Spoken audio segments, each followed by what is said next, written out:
Hi there. Today I want to show this latest bike that I have built. It's actually the fourth one I've done now. I used the same bike that I had originally put a friction drive on, and I decided I didn't really care for that, so I took it off and put a rear chain drive on this one using a Honda GX50, and I'll walk around and show that.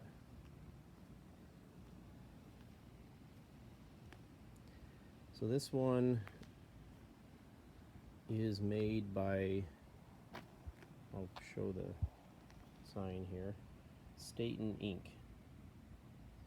And I finally saw this one and I really wanted to try it out, so I did it.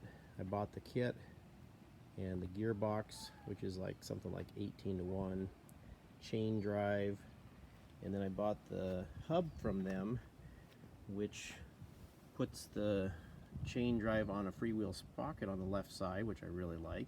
So it has both. It has the left side, then it has the right side, so you can pedal it like a mountain bike.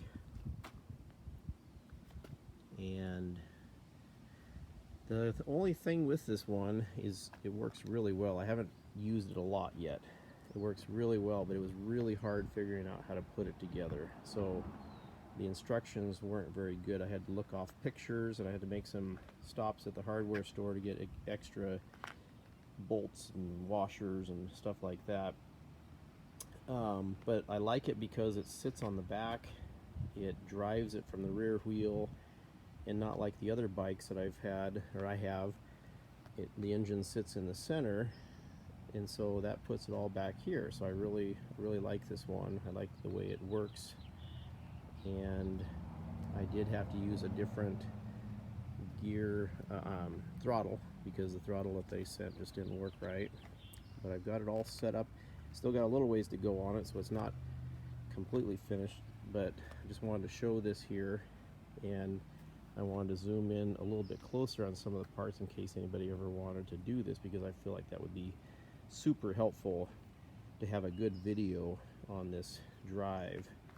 And I suppose every bike's going to have its quirks and everything to work around. You really have to think through it, but getting a close-up of some of this stuff would have been very helpful. So I'm going to zoom in here a little bit, and then even looking through the tire to the other side might be of help too, because I wish I would have had some of this building it. The engine's nice and quiet. This side here, there's essentially two arms that come down on each side and attach to the bike, and so it took a little while to figure it out.